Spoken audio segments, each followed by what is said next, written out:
Okay, we are now approaching 15.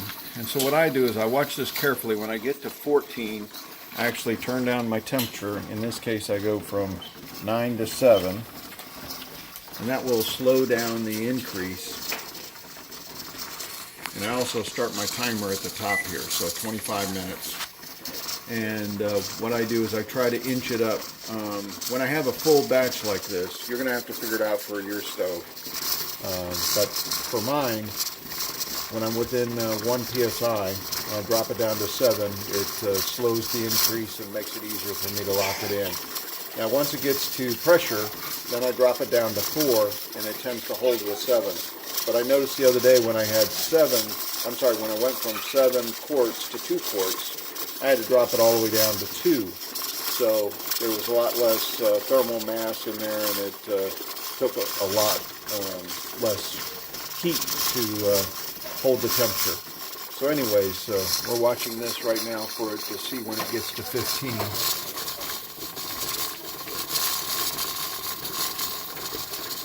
Pause this. Okay, I have to admit, I was previously doing batches of salsa, and I only had to do it 10 psi, and so I had to turn it down. But when I'm trying to do at 15 on max settings, it holds at 15. So right now I haven't had to turn it down because otherwise it loses pressure. Basically, this rocker's rocking. When it's at 10 psi, the rocker doesn't rock. So we just got to wait 20 minutes now for this to get done. And I'll just keep watching the pressure because you don't want this to run away. Okay, we've now just finished the 25 minutes, and I've turned off the heating element and pulled it off of that particular element, and then we just let this thing leak back to 0 psi, and then we pull the rocker off. There might be a little residual pressure, and then when this button here falls down, then you know that it's okay to open the lid. Now it's still going to have really hot steam, so what you need to do is wear hot mitts when you open this thing up, and then keep the lid pointed away from you and drip the hot water down inside the can, and then you can go ahead and remove the containers, but you're going to use a special tool, and I'll show you what that is, and we'll pull those out and then replace it with new cans or ball jars. Okay, so I've just opened the lid on this, and you can see the pots are in here. There's a little bit of water on top, so you got to be careful because these are super hot. So you pick them up. I got a special tool. Let me show you this real quick. Unfortunately, I got this alarm going off. This special tool you need to buy. You can get it at Walmart, or you can order it online, but it'll protect you from the heat as you're pulling the things out. Just take all 7 out.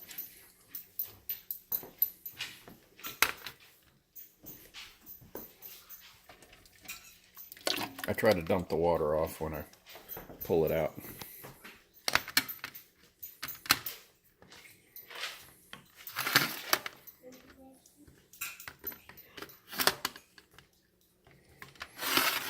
Sorry, it's kind of hard to do 2 things at once here. Try not to drip hot water on my dog.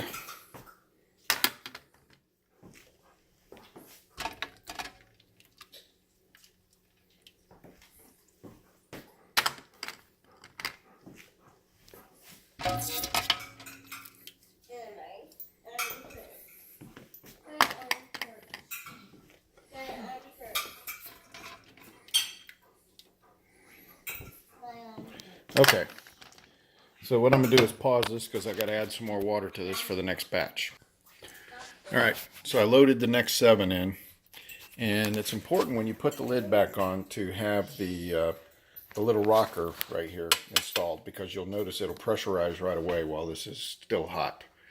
And the other thing we're going to be watching for is all these little buttons on top are going to actually invert, and it's going to make a ping sound. You'll hear them going off. So it's kind of an interesting thing, and that way you'll know that they've sealed properly. All right, let me get the lid on. Okay, so I don't know why this happens, but I guess because everything is so hot, the water that was in there, and it just automatically pressurizes. And this saves a lot of time for this second time around.